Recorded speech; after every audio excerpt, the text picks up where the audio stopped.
You get me, got you. You get me, feel it, you. You get me, got you. You get me, feel it, you. You get me, got you. Hello, welcome. So glad to be with you. We are talking politics and religion without killing each other. I am your host, Corey Nathan. It's an honor to be a part of the Democracy Group, a network of podcasts that examines what's broken in our democracy and how we can work together to fix it. And of course, remember to subscribe to our YouTube channel, follow, rate, review us on your podcast app, check out our new Substack. We have links in the show notes to make all of this stuff easy to find. It really does help so we can continue having great conversations like the one we're having today with Professor Daniel Mach. Daniel Mach is the director of the ACLU Program on Freedom of Religion and Belief. He also serves as an adjunct professor of law at the George Washington University Law School, focusing on constitutional law and religious liberty.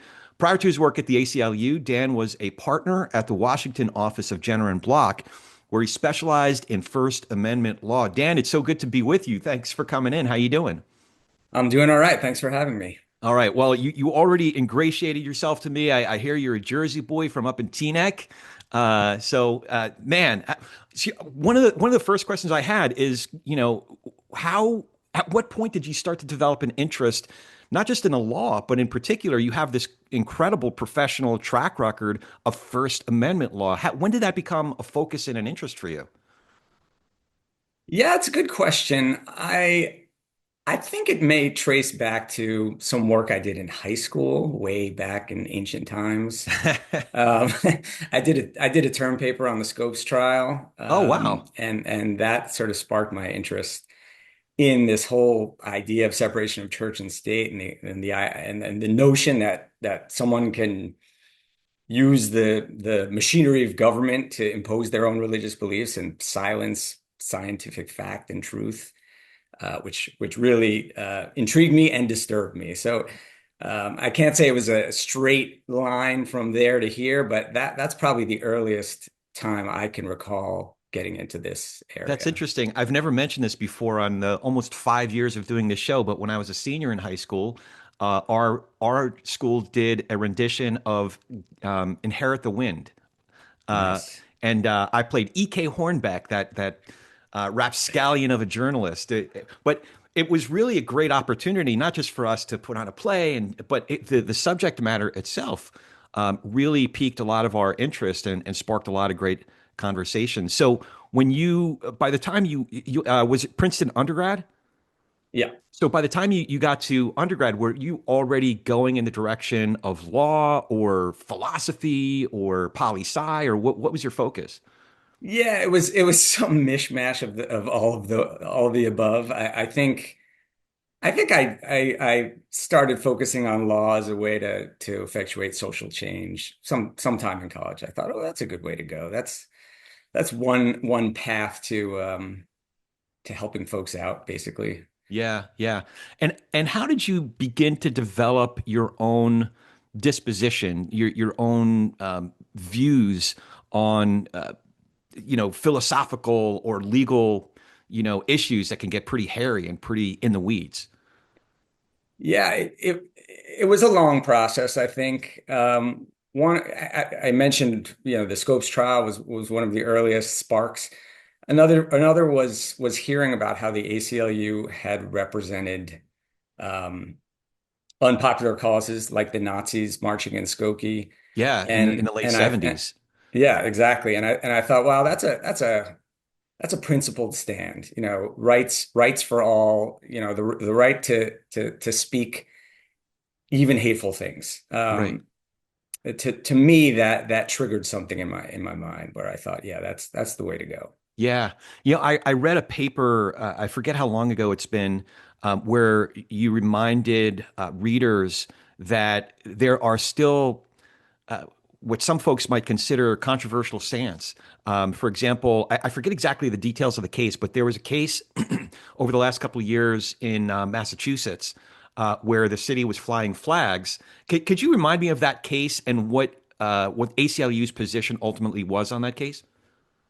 Sure, that case was called Shirtleft, and it involved the city of Boston and an effort by a group to fly a Christian flag. Yeah. Now, normally when you hear that and you think, what would the ACLU say about that? The default would be that's unconstitutional. That there should be no religious displays by government, particularly at the seat of government. And it's a problem when the government aligns itself with some faiths and not others. But when you dig into the facts of that case a little more thoroughly, it turns out that this was an odd situation where the city had designated a public forum. And the forum, this sounds weird because normally when we think of a public forum, we think of a street or a park. Here, the forum in question was actually a flagpole. And the city had called it a forum, a public forum for private speech.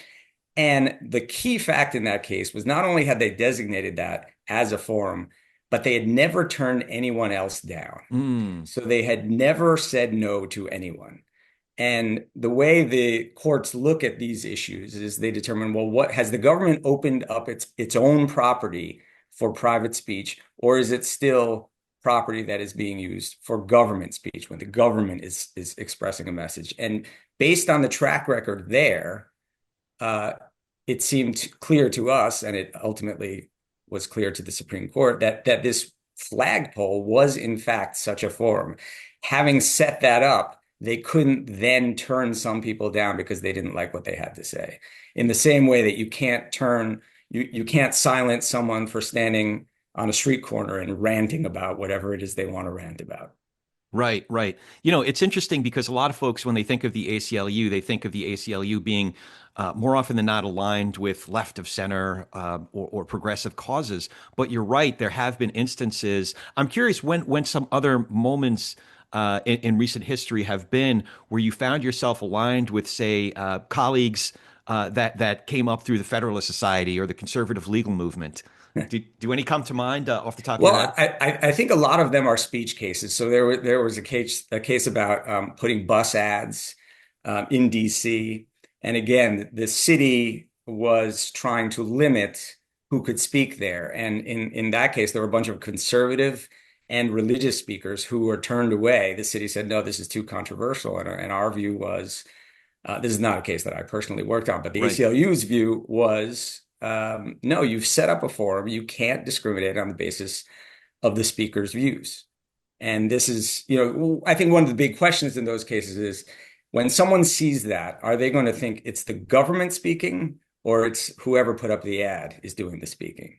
And in that kind of situation, again, with the track record of they've let other speakers, including speakers with theoretically controversial views, put their ads up. So once that's set up, you have to let the conservative speakers, you have to let the religious speakers. I mean, we've supported really offensive speech, frankly, at military funerals, for example, speech that we would find abhorrent. Right. But, if it's on a street corner, it's a public forum. It's a traditional public forum, and you can't limit that if you're the government just because you don't like the content of what's being said. Yeah, yeah. Now there was one case that there was a lot of disagreement even within lawyers who came up through the conservative legal movement, and it's a nuanced case. The one that I was doing some research on was Kennedy versus, I think you say, Bremerton School District.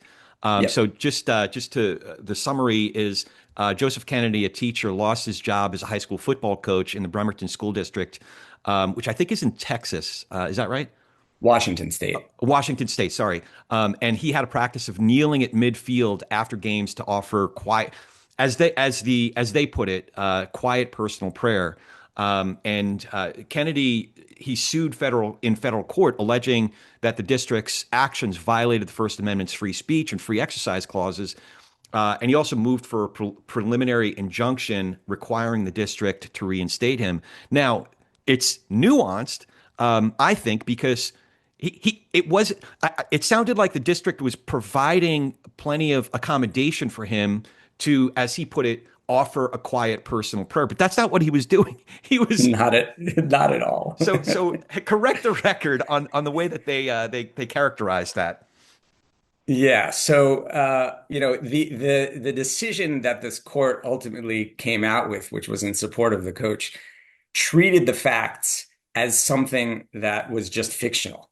But that's what we have to work on. So the actual facts, he had been praying with students, not only after the game, but before the game in the locker room for years. The school finally found out about it and asked him to stop. So initially he stopped, and he stopped doing it, the pregame prayers in the locker room. But he then insisted that he wanted to continue his practice, is what he said. And, he said, no, this is private and personal. And there are pictures in the case. This is one of those rare instances where the Supreme Court Dozens of decision. students around him at the 50-yard line. Exactly. You see these pictures and everyone's hovering around him. And it's not only his own team, it's the other team, the other coaches, local politicians. I mean, it was a circus. And arguably, that's exactly what he wanted, was a circus. So by the time the court got the case, he pretended that's not what he was doing at all. He said, no. I just want it private. I just want it personal. Now, it's important also, some of the facts that got lost in this case, the school offered him a bunch of other alternatives. He said, I need to do this.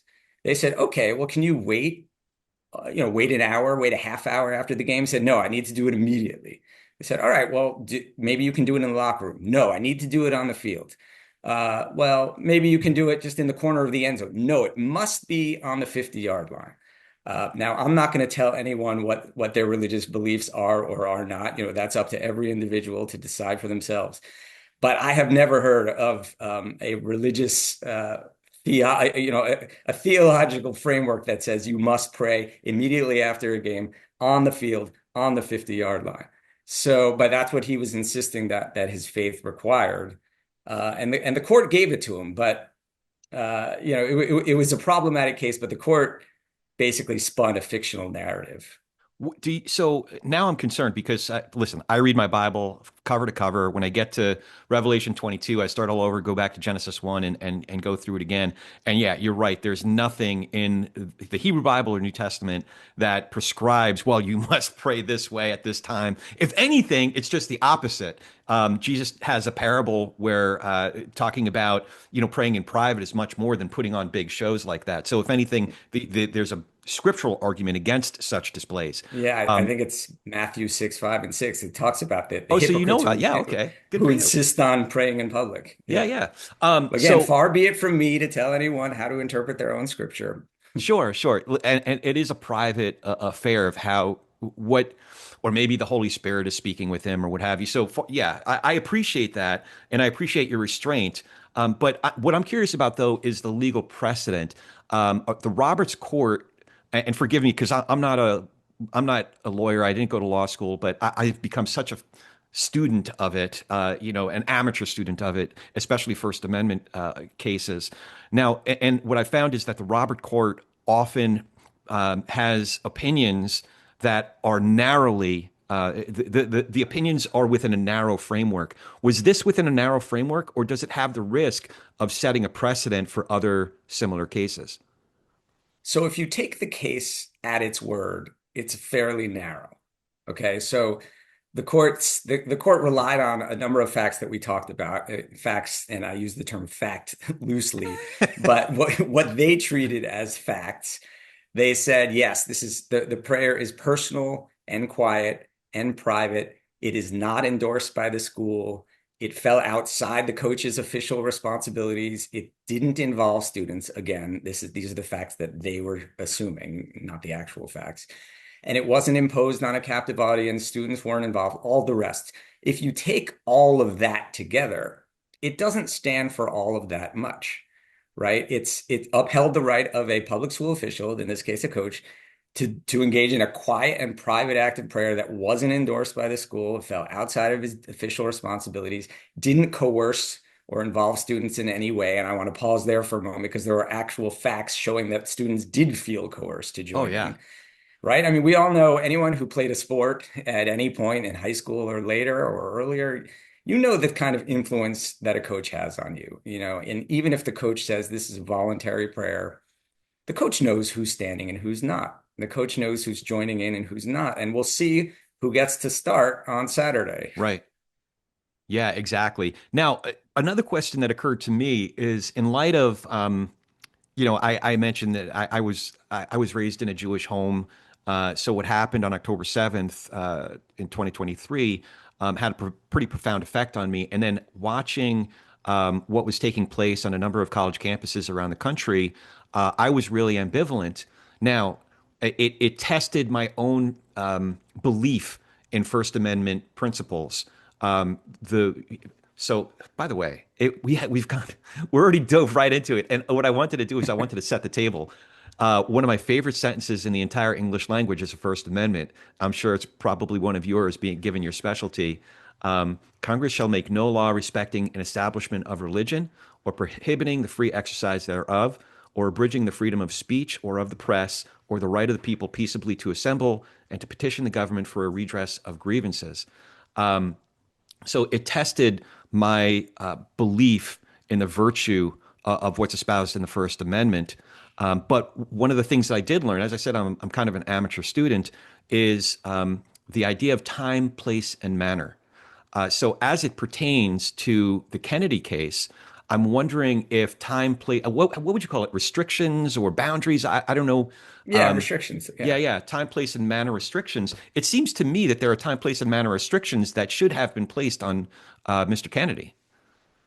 Yes, we certainly thought so. I mean, it was right after games, right? So the idea that he's speaking purely as a private individual and not as a school official is just laughable. I mean, Right. that's just not consistent with reality. And in those situations, you can impose restrictions. I'm glad you pointed out time, place, manner restrictions, right? So if you're in a classroom and the teacher's teaching a lesson on multiplication, and you decide as a student to stand up and just start ranting about politics, the teacher can say there's another time and place for that. And that is not a free speech violation. Right.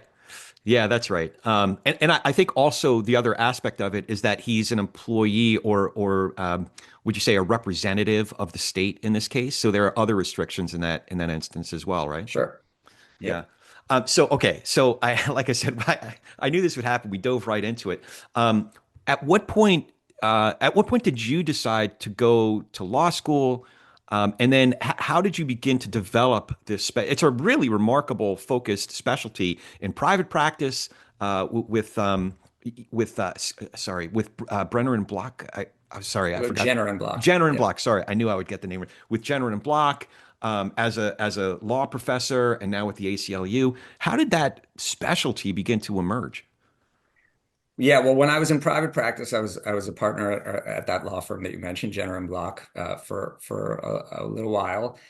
One of the reasons I went there was they do a lot of the kind of work that I'm interested in, and I always knew that I wanted to go full time into public interest law. And within that, there are a lot of choices one can make. And one of the things that appealed to me was what's known as impact litigation, which is what the ACLU and many other groups that we work with all the time do.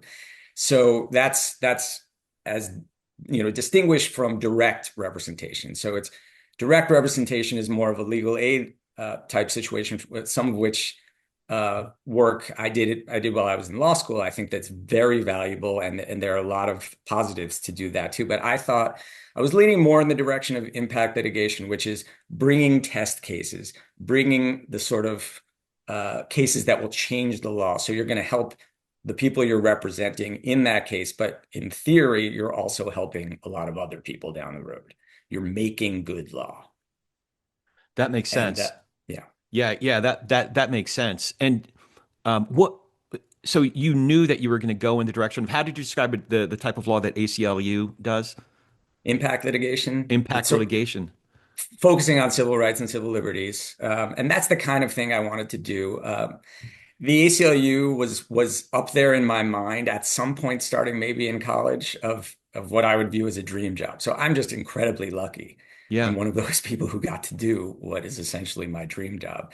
There are many other organizations that do fantastic work that I would have been equally happy at, but I love the ACLU. I love that we're a multi-issue organization. So I focus on religious liberty, but I've been fortunate enough to work on so many other areas that I'm interested in. So the ACLU, at the National ACLU, we have a lot of different projects. We do racial justice, prisoners' rights, voting rights, et cetera. And over the years, I've been able to work with my colleagues in almost every one of those other areas. So there's Oh, wow. crossover with religion and each of those things, LGBTQ rights, at different points. So there's a lot of collaboration, and you might think, well, aren't you sick of religious liberty law? A, no, I'm not. But B, I get to I get to do so much other stuff as well.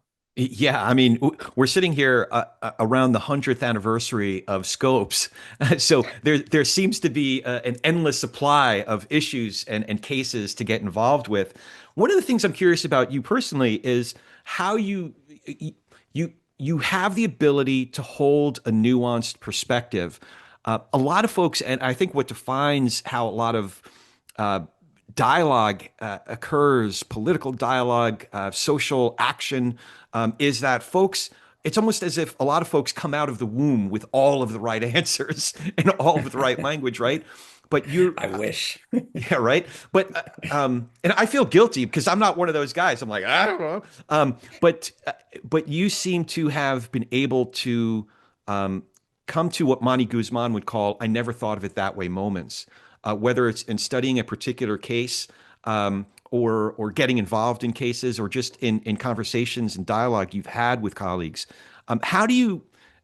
Is that something that you developed through training at law school, or through other practices, or how did you develop that ability to hold nuanced perspectives and allow for the possibility that you could be convinced of a different position? Yeah, it's funny. As you were asking the question, I was thinking, well, it might have to do with just the fact that I've been around a lot of arguers over my time, both my family, my friends, my colleagues. Everyone likes to argue, but that doesn't quite get there, because there are a lot of people who hold um, unmovable views that also love to argue. So maybe the love of arguing is not quite what gets me there. I'm not quite sure what it is. I try to put myself in other people's shoes, easier said than done. I've had a lot of privilege and luck in my life as Mm. well. So I just try to remind myself of that fact, and think about how most others haven't had the same luck. I love that. I love epistemic humility, as John Roush would refer to it. Although he's not letting. I'm trying to pitch Roush and Pete Wayner on the possibility of a podcast, and it would be titled "Epistemic Humanitarians." But somehow that's just not catching on. I That's don't a know. It's like that's a mouthful. it's a mouthful. I like it though. Anyway, so that's the first time I've shared that publicly. Anyway, there are so okay. So let's rewind. Like I said, this is we're around the 100th anniversary of Scopes. We've already mentioned it a couple of times. So if you would, could you provide some background on the Scopes trial, and then I have a couple of follow-up questions. Sure. So the Scopes trial is one of the most famous trials in history. And it was a case that never even made it to the U.S. Supreme Court. So that is a special feature of it. It's got to be one of the most, if not the most famous cases that never went to the U.S. Supreme Court. This was an early ACLU case. It was in 1925. Tennessee passed what was known as the Butler Act, which banned the teaching of evolution in the state. This is, a state that was quite religious. There was a brief period after Darwin published his various works where schools had been teaching evolution, it was fairly uncontroversial, but then there was a wave of religious revivalism, and at some point, Christian fundamentalists decided that evolution was really dangerous and our kids should not learn about it. So they passed this law, and the ACLU decided to challenge it. And Clarence Darrow, one of the most famous lawyers at the time, signed up to work with the ACLU to represent a teacher, John Scopes, in Dayton, Tennessee, who was arrested for violating the law. And it was a test case essentially. Yeah, Mm. this was not, he got caught in the act. He admitted that that's what he was doing. He was using the standard biology textbooks, which had evolution lessons in them. So this became an not only a nationally famous trial, but an internationally famous trial. And the whole country and the media from around the country and around the world descended on this small town in Dayton, Tennessee, which was extremely religious. I think it had around 2,000 people and 9 churches. And there was a trial in July of 1925. And the state was represented by, among others, one of the most famous Christian fundamentalists at the time, William Jennings Bryan, who, he had run for president 3 times. Three He had been times. secretary, Yeah. yeah, and didn't win, obviously. He was Secretary of State for a couple of years. He didn't last Wilson's full term, but he did it for a few years. And everyone involved, both sides, thought that this would be, a wonderful opportunity to get their worldview out there. And so then they had this big trial. It lasted a little under 2 weeks. It was burning hot. You mentioned Inherit the Wind. Yeah. One of the wonderful things about that film, which is a fantastic film, and I would recommend that everyone watch it, was how hot it was. Everyone's fanning themselves, Yeah. everyone's sweating the whole time. And there were just some spectacular moments in the trial, which we can talk more about. But that I've laid the groundwork there. That's basically what happened. Yeah, yeah. And then William Jennings Bryan died shortly thereafter, or within days after the trial. Yes, Um, yes. and he has a remarkable career. Like you can't quite. I always think of him as sort of this caricature that sometimes, as the character is portrayed from the play, and then ultimately the films that were made from it. But he has a much more to talk about nuance. There are some positions or principled stances he took, like when he left the Wilson administration, that you can't. It would be a mistake to make a caricature out of him. But one of the questions I had is that there are still implications from that case that in some ways it seems like we're still arguing about. So, for example, can states allow or mandate questionable religiously based material to be taught as an alternative to scientifically established material? Like, how do we meet that out in public schools in this instance? Yeah, it's a very good question. And just to tie up what happened in the trial, and then I'll get to Sure. where you're getting at there. So he gets convicted, and he admitted that he did it. One of the interesting things in the trial, one of the most fascinating things in the trial, was that uh, the teacher's side, Clarence Darrow et al., representing the teacher, were planning to put on all this scientific evidence in the case, both to show how well accepted evolutionary theory was in the scientific community, but also to show that it's not inherently incompatible with religion. Right. Now, and this is a point I want to emphasize here, that it's often painted as religion versus science. It was science versus one particular set of religious beliefs. The vast majority of religious folks out there do not think evolution is irreconcilable with their faith at all. Now, there are those who believe, as William Jennings Bryan and the state of Tennessee did at the time, those who believe that every word of the Bible is literally true and have a Christian fundamentalist interpretation of it. Yes, it is inconsistent with that, but it's not consistent with the Catholic faith, Jewish faith. I mean, so many world religions have no problem with evolution whatsoever. So it was portrayed as religion versus science, but it really wasn't. It was Anyway, a particular strained, I would say, brittle interpretation of scripture in that case. And listen, there are still some what we call young Earth creationists today. I live in Santa Clarita, California, where Masters College or Masters University, and John MacArthur, he's now infamous for still standing on 7 literal 24-hour days, 3,000 something or 6,000 something years ago. But like I said, that's one particular. The other side of that is one of the most prominent scientists is also of our day is also a conservative Christian, Francis S. Collins, the guy who headed up the Human Genome Project. If you had a conversation without talking to him about his particular vocation as a scientist, a prominent scientist, and just talk to him about his life and his beliefs and his theology, you would think this guy is just, as Bible thumping as they come, which he actually is. So yeah, to your point, there is no incompatibility with a faithful reading of Genesis 1 and 2 with scientific with science and the Right. scientific process.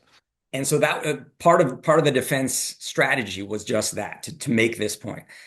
The judge excluded all scientific testimony. So they flew in all these scientists. They got everyone into Dayton, Tennessee, and they were all ready to go, and the judge ruled them all out. Wait, why was this so inadmissible? Why was this ruled out?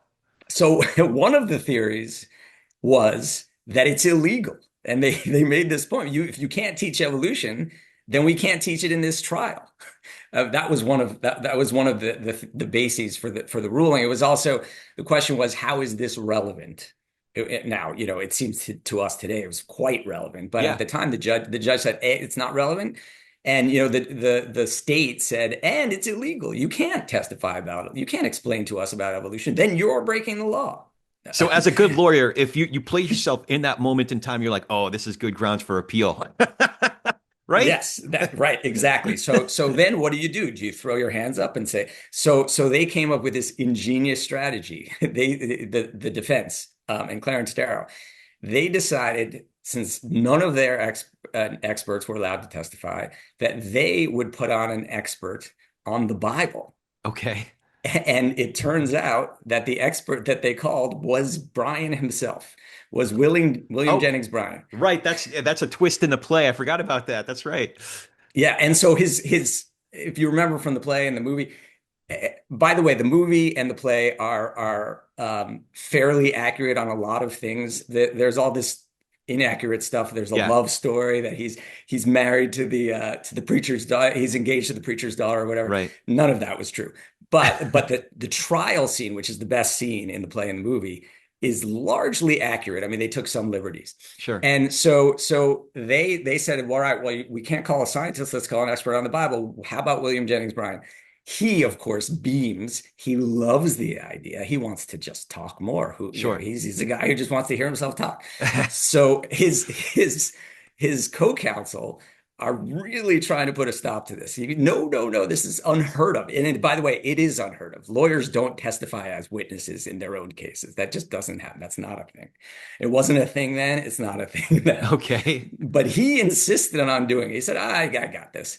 And that was one of the reasons why the trial was so famous, because he got destroyed by Clarence Darrow in cross-examination.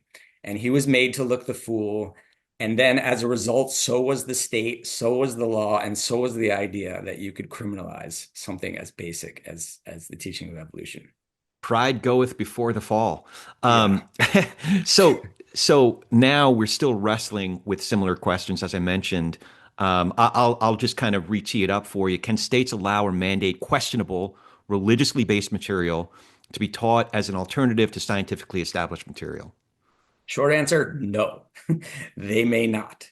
Now, it's important to trace the evolution, if you will, of how opponents of teaching evolution and who are the same proponents of teaching creationism in schools responded. So first, they had this ban, criminal bans on the teaching of evolution. That did not go well. It didn't go well in the Scopes trial.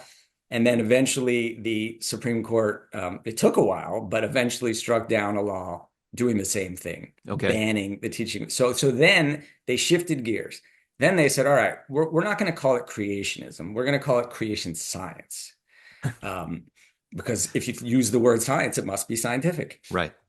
And there was another Supreme Court case in the 80s that struck down a law that required so-called balanced treatment, which was, it didn't ban the teaching of evolution, but it banned the teaching of evolution unless you accompany that with the teaching of creation science.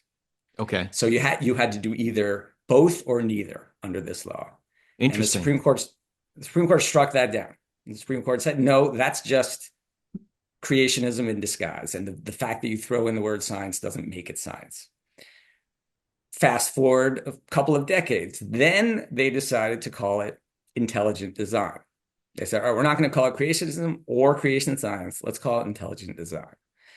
That too was struck down. That never made it to the Supreme Court, but there was a famous trial in 2005 in Pennsylvania where a school district was essentially teaching intelligent design.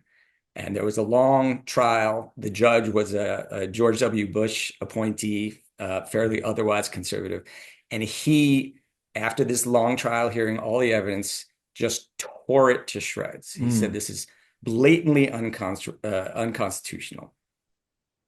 And then fast forward now to closer to today. Now what are they trying to do? There are still folks who want to teach those things, but the courts have very clearly ruled them out. So now we're moving into a direction. This gets very specifically to your question. Can you teach critiques of scientific theory? So a few states have passed laws purporting to allow teachers to teach the scientific strengths and weaknesses of prevailing scientific theories. Now, which ones? I wonder which ones. They actually, in some of these laws, they name them. They say, evolution, climate change, that sort of thing. And they say it's perfectly fine, and teachers are allowed to teach scientific critiques of those theories. So now, go ahead. Sorry. No. It seems to me that there's actually a place for healthy skepticism. There's even a place to teach something like intelligent design, not as a way to smuggle in creationism, but if, for example, it's a philosophy class, for example, and you're asking questions, that would be a place to pose the construct of intelligent design, or is it just, should we just avoid that subject altogether? Well, many of the things that are unconstitutional for schools to teach because they are religious are perfectly fine to teach in a philosophy course or even in a comparative religions course. Yeah, comparative religions, right. Right, where the school, which is the state, we're talking about public schools now. Yeah. The school is not saying this is the religious truth. The school is saying this religion believes X, this religion believes Y, and this religion believes Z. That's perfectly acceptable. Right. But what's not acceptable is to do it in a science class and to pretend it's science. And that's what this trial in Pennsylvania sussed out, which was this isn't really a scientific critique.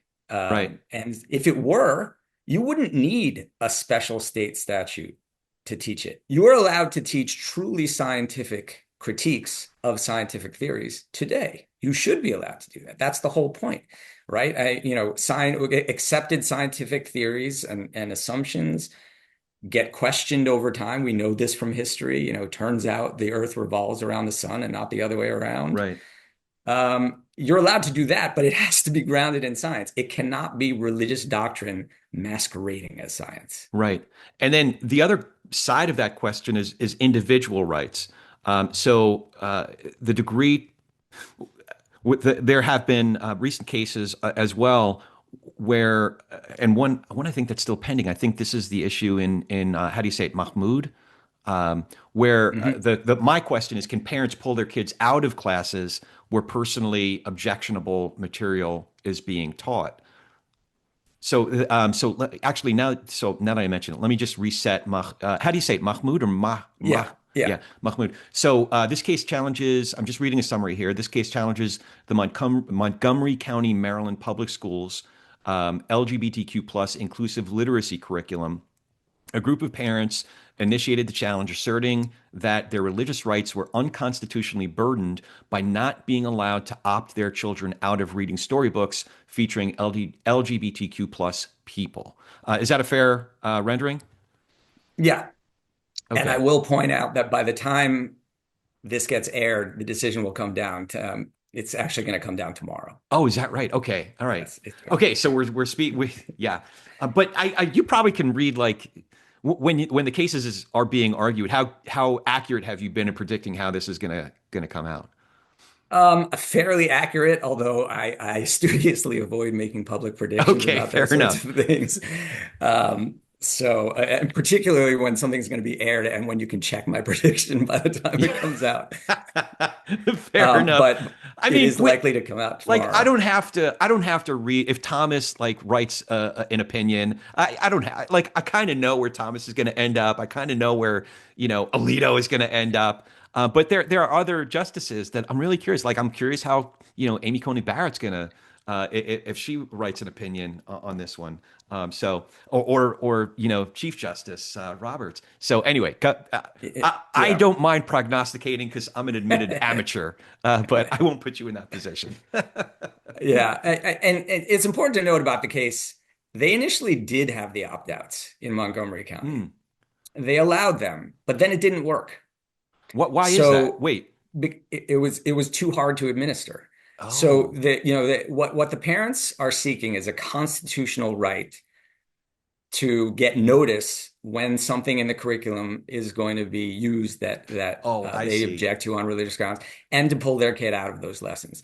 But then what else do you do with those kids? You need to provide other lessons for them. Who's going to watch them? If it's a big enough number, it's an administrative hassle. And this is a question that lower courts have addressed a fair amount over time.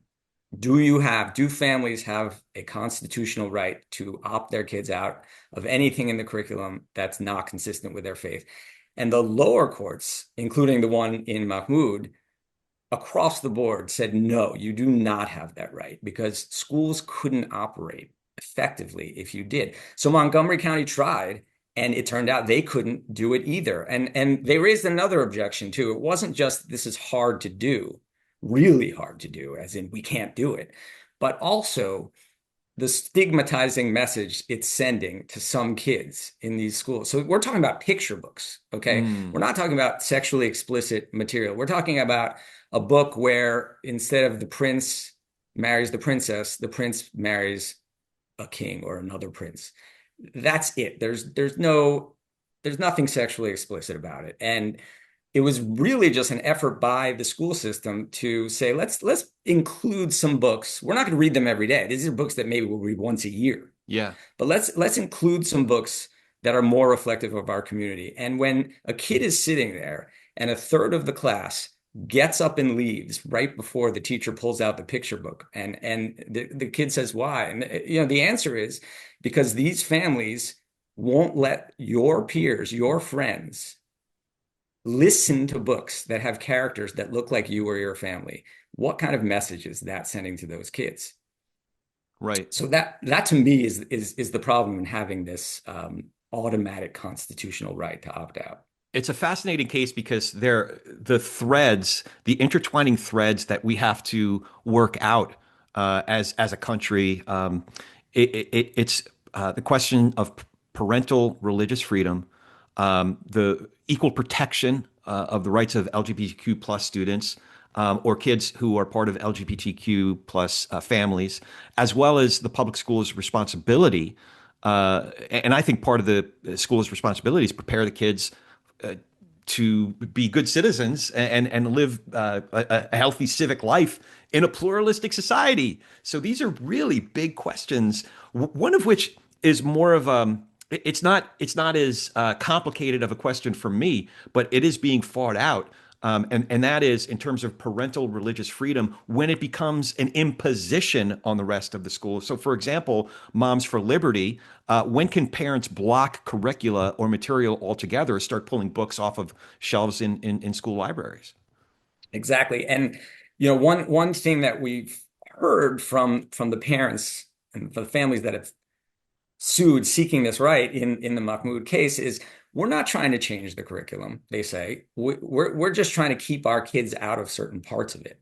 But the problem with that is, spin that out. How does that work? What are teachers going to do? What are school districts going to do if they think that they're, even assuming that you have the staffing to cover every kid who gets pulled out of those classes? What are they going to do when they're choosing curriculum? They're going to steer clear of anything that may offend someone or may offend the louder voices in the community, whoever it may be. And this is going to have an overall chilling effect. So it is, to me, a form of censorship. It is a softer form of censorship. But ultimately, what will result, if there is this right, I fear, is that you're going to see uh, curricula, school lessons being tailored to align with certain religious beliefs. Interesting. And anything that's not, it's too much of a hassle. Let's just not do it. And the schools Yeah, may that decide is that. interesting because in theory, I'd want to affirm a parent's rights to determine lessons or material that their kids would be exposed to. However much I might disagree with it, it's still a parent's right. But then it becomes an accommodation issue, the degree to which the school can make those accommodations. So I don't know. To me, it's not. It's a hard issue. Like just as a parent, maybe I hold the kid back from school that day, as opposed to pulling them out of that particular class. Um, would their grade be affected?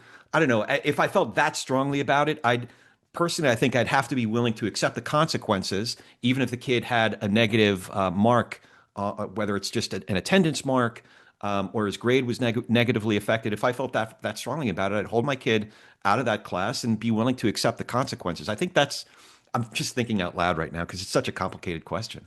Yeah, Um, and by the way, your point that parents should have a say in what their kids learn, I completely agree, yeah, and as does Montgomery County.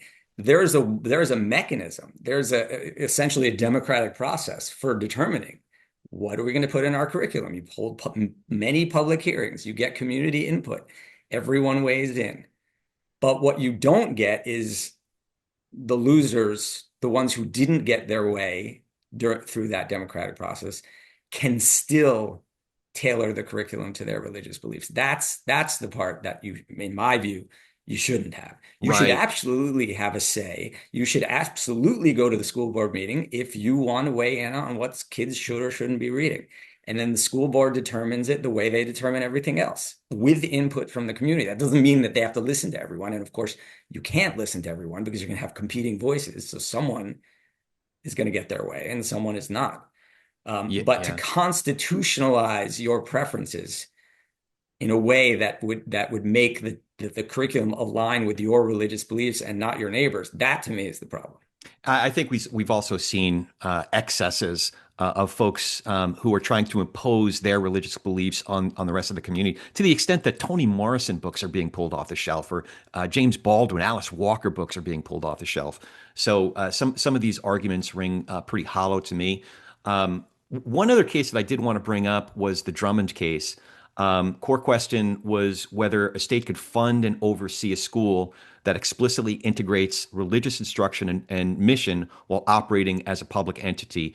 So if you would reset that case for us for folks that aren't familiar, and then I have a couple questions on that one as well. Sure. So the state of Oklahoma approved what would have been the nation's first religious charter school. It would have been and charter schools under state law very explicitly are public schools. So, it's one of these things when I talk about this case, I just stop for a minute. Let's let that sink in. A Yeah, Catholic public school.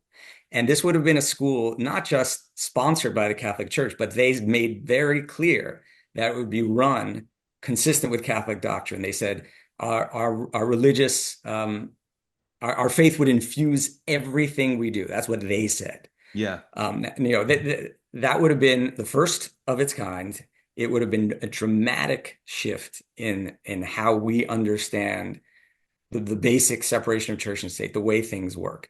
And the Republican Attorney General in Oklahoma thought it was unconstitutional. He brought a case. We and our allies brought a separate case, a companion case. His case in the Oklahoma Supreme Court, he won. The Oklahoma Supreme Court said absolutely unequivocally, you can't have a religious public school. You cannot have a Catholic public school, and charter schools for these purposes, they said, are clearly public schools.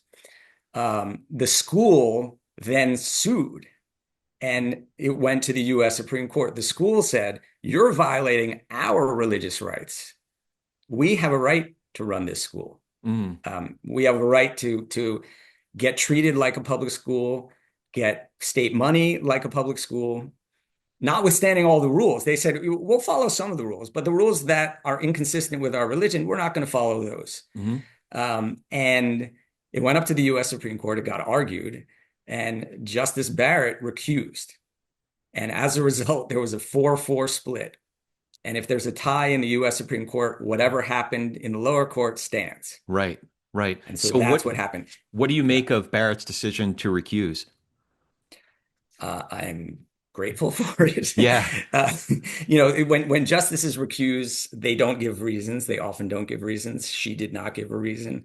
There is general speculation that she herself was personally connected with some of the earlier stages in the planning of that case. Mm. And so, good for her. She, it's standard judicial ethics dictate that if you were involved in a case, you can't then be the judge in that case. Oh, there have been a couple cases over the last 4 or 5 years where I wish Thomas would have abided by the same sense of virtue and principle. But so it was a 4-4 decision, which, as you point out, the lower court case stands, or the lower court decision stands. But what are there other implications of it being 4-4? Is it still left as an open question, or are there open questions still? What are the implications of it being 4-4? Yeah. So 4-4 is basically a punt. Okay. But what it means is That's so Roberts. That's such a Roberts court kind of thing, isn't it? But this was a punt without even a decision, right? So Yeah. they say there was a 4-4 tie. The decision below, which was the Oklahoma Supreme Court's decision, is affirmed. Yeah. That's it. So that, as far as what precedent is set, well, we've heard already some of the proponents of having these religious charter schools say, we're going to try again. We'll just try again some other time. That may take a little while, who knows? But that issue is not over. But it's a crucial issue, because the Roberts Court has really been engaged in a fairly steady approach to religious liberty, which is to elevate religious exercise at all turns, while at the same time denigrating the separation of church and state. Hmm. And so I normally, and you've pointed this out on your show many times, that there are two religion clauses. They work hand in hand. Right. And there's a balance. Sometimes one goes up, sometimes one goes down. But in theory, there should be a balance. What we're now seeing is the Roberts Court engaging in an imbalance, a steady practice of creating this imbalance. And so if they had weighed in and approved this school, or said, rather, the way it was framed, that the Catholic Church has a right to create this school, if they had done that, that would have been a dramatic shift. But that would have been consistent with the pattern that we've seen so far. But I think that this was a bridge too far even for them. Yeah. So you kind of buried the lead there for a second, and now I'm not sure if I should be incredibly exhilarated or incredibly intimidated at the possibility that you've listened to prior episodes of this program and heard completely butcher that tension in the First Amendment between free exercise and Establishment Clause. So forgive me. I love that you have done that, and it's, we've heard the term, and we will continue to hear the term in public discourse, religious liberty, bandied about all the time. Yeah. What is often lost is half of that, which is the separation of church and state. Well, what about that half? That half was just as important to the founders of this country as the other half. They work together. They work Absolutely. in consort. Sometimes they're in tension, but the idea is they both promote religious liberty. Religious liberty is not, it's an important piece is your right to practice and express your faith without government interference. That is crucial. And we at the ACLU firmly support it. We've done it, for 100 years. But also part of religious liberty is keeping religion and government separate, which is not just meant to protect government. It's also meant to protect religion. And to that I say, not entirely unironically, amen. Okay, so I want to pan out just for a second, and we'll start to wind it down. I have larger questions and concerns about the actions already taken by the current administration. So for it just, as an example, I was reading about some implications about one executive order restoring America's fighting force that prohibits the Department of Defense and the entire armed forces from promoting, as it says, promoting, advancing, or otherwise inculcating the following un-American divisive discrimination. There's that. There is, I live in LA County, so Trump's deployment of 4,000 National Guard troops and 700 Marines in LA following protests. But I guess my bigger question is, what what concerns you the most about this administration and the overall some of the actions that they've taken, the state of our country, the state of our democracy, the state of our constitutional order? I'm worried about the basic rule of law. The idea that we have laws in this country and a constitution in this country that needs to be followed, and that we don't have kings, we don't have dictators, and that's central to the whole American experience. And the idea that that this administration would move past that and just blow by it, ignore court orders, that's what concerns me. This notion that we can do it whatever we want, l'état c'est moi, I am the state. That is the problem here. I mean, whatever, we could spend hours and hours talking about what the problem is here. And I say this not as a partisan matter. I say this as a civil libertarian. I said at the outset, I think it's important that everyone's rights be protected, whether it's people I agree with or not, whether it's speech I dislike, or whether it's speech I can join in on. And that's what we're seeing slip away, I think, or there's a danger of it. And I'm encouraged that there is pushback as well. There should be, but that troubles me. So you kind of led into my next question. The follow-up question is, what gives you hope? Yeah. What gives me hope is that we still have a constitutional framework that has worked for us for a couple hundred years, and that the vast majority of the country buys into. Yeah. And I'm hoping that, that everyone's voice will join together and remind those who maybe have forgotten that this helps us all. The rules protecting due process, free speech, if they only protect people you like, then those rules are not rules at all. Right. That's right. So what advice do you have for folks who are concerned about the state of our constitutional order? And how can we most effectively not just exercise our rights, but stay civically engaged and maybe even have some sort of an impact? Yeah, I think speaking loudly, collectively, and peacefully. I mean, I think peaceful protest is key. Once violence is used by both sides, then we're going to descend into madness. And so I think the key is for everyone. No, don't sit on your hands. Don't keep your mouth shut. Do something about it, but do it in a way that will not provoke a violent response. Are you at all worried about the integrity of elections going forward? A little bit, yeah. Yeah.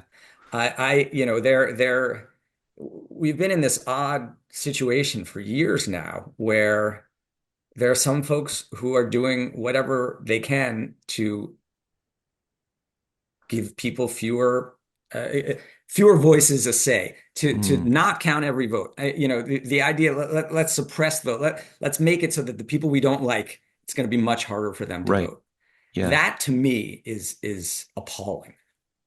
Dare I say, it's been going un-American on for a while. And yes, absolutely. Okay, so here's the TP&R question. Maybe you knew this was coming. What do you think each of us can do to be able to share space with, have better conversations with, and perhaps even nurture relationships with people across our differences, so that people who have different backgrounds and beliefs than we do, who get their news from different sources than we do? How can we do better at talking politics and religion without killing each other, or is it even possible?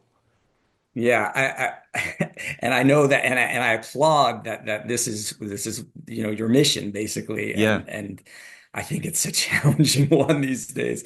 I really hope that there's still room for dialogue with people that we don't agree with, and I hope we can continue that. But you hear so many stories, and you obviously experience it personally, Yeah. of situations where you just are unable to talk to someone on the other side, and that's just wrong. I try to go out of my way wherever possible to reach out to folks, and sometimes I do it. Sometimes I speak to hostile audiences, and part of me sits there thinking, why am I doing this again? What am I getting anywhere? Am I making any headway with anyone in this audience right now?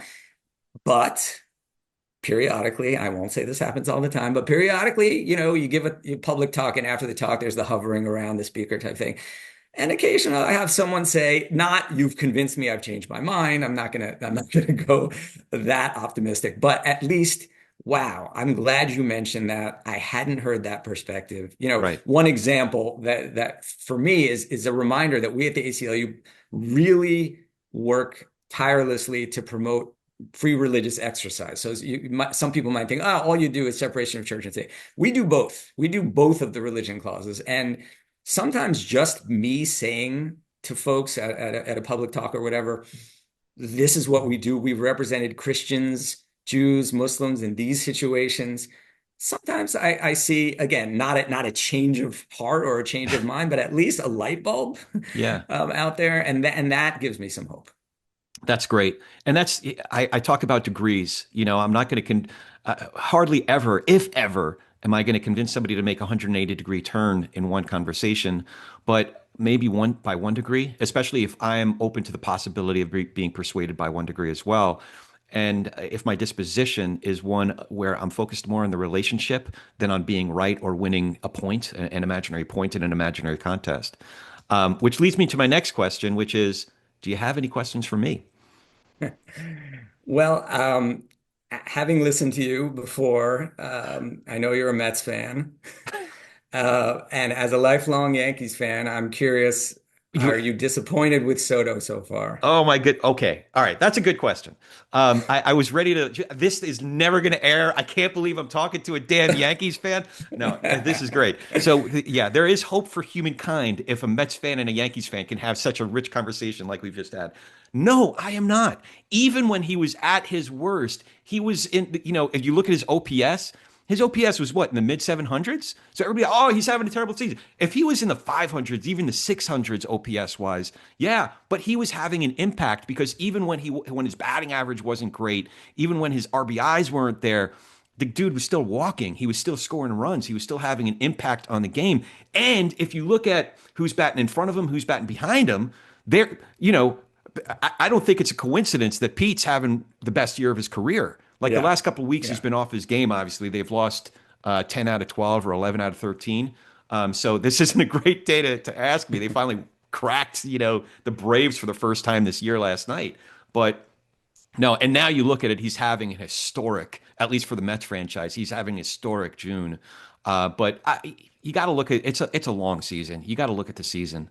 He'll be great by the end of the season. I mean, Yeah, he's already doing well now. I went to the his first game back at Yankee Stadium, whenever it was a couple weeks yeah, ago, yeah, yeah, and it was all just amusing, frankly. But yeah. he handled it well. His reaction was great. Oh He, yeah, he was just rolling with it. He knew it was coming. He welcomed it all, and he is nothing if not entertaining consistently. yeah. And listen, Plus, he's fantastic. there are some players who get it and some players who don't. He rolled with it. He knew he was going to get booed, and but I think if you go into Yankee Stadium, especially playing right field, you're going to get the shouts Yeah, from the right by bleacher the bums, bleachers. right? But if you roll with it, by the end of it, they might still be booing at you, but they're booing at you with a smile. Exactly. So I love it. Everyone was smiling, and when all that was going on, he was smiling. The bleacher creatures were smiling. It was fun. Yeah, yeah. He's just a fun player to watch. Is your family Yankee fans, or how'd you get into Yeah. the Yankees? Yeah. Yeah, Okay. yeah. All right. Yeah, I remember when I was a little kid. I was just old enough to start paying attention when the Yankees were winning in '77 and '78. So, in fact, we had a little club. We built this like little tiny clubhouse, and in order to get into the club, you had to have a Thurman Munson card. It was right after he died in the plane crash. Oh So, yeah, 79. Yeah. yeah, yeah, Yeah, I One of my earliest memories, I was at the Chris Chambliss game in 1976, against the Royals, Yeah, where he hits wow. in the ALCS against the game-winning home run. We were in the upper deck. I was 6 years old. Wow. Pretty much the last row. Everyone pours on the field. That he barely made it home because everyone was pouring. And Yeah. I distinctly remember asking my father, "We got to go down on the field." And he laughed at me and said, "There's absolutely no way that's happening." And Oh, I from the thought upper deck, you couldn't get down I there. was being cheated. It would have taken us 3 hours to get Sure. down there, but Yeah. that's one of That's my earliest incredible. I memories. bet you were at that game and they ended up losing. I think that was the year they lost to the Reds in four, Yeah, I right? got swept. Yeah. Yeah. But then they went on 77, 78. But yeah. And then the 80s. The 80s had to be hard. Yeah. Oof. Not for you, it wasn't. No, I mean, it was fun. Yeah. Because we were like, we got Hernandez, I think, in 83, and then Carter came over in 84, 85, and then, Doc and Darryl. It was great. Anyway, so this was a ton of fun, but I want to make sure, how can folks follow you, find more information about ACLU and just all the important work that you're doing? All of our stuff, I just go to our website, aclu.org. That's the easiest way. Great. I'm not a huge social media poster. So But you do have some on the site. You do have some articles. I was able to dig in, sure. going back several years. So it is a very, very helpful resource. And yeah, you guys are the whole organization it's an important voice. Even if there are times when there's disagreement, that's kind of the point. There should be some disagreement, but a lot of learning on the part of guys like me, amateurs like me. So I really appreciate the resource that the ACLU has been. Now we covered a lot. Is there anything important we haven't discussed that you'd like to add before we go? I don't think so. Just again, I appreciate coming on. Keep up the good work. Oh, thanks, Dan. This is really great. Great getting to know you. Thank you for the opportunity to learn more about these cases and think through some of these issues. It's been really a treat for me. So thanks again. Thank you. You bet. And as always, if you dig what we're doing here, remember to follow the show, write that review. Now you can watch the conversations on YouTube. It's youtube.com/@politicsandreligion. And I am at Corey S. Nathan. I am on the socials at COREY, S as in Sam, NATHAN, at Corey S. Nathan. And we're on Substack too. Now go talk some politics and religion with gentleness and respect, and have a great week.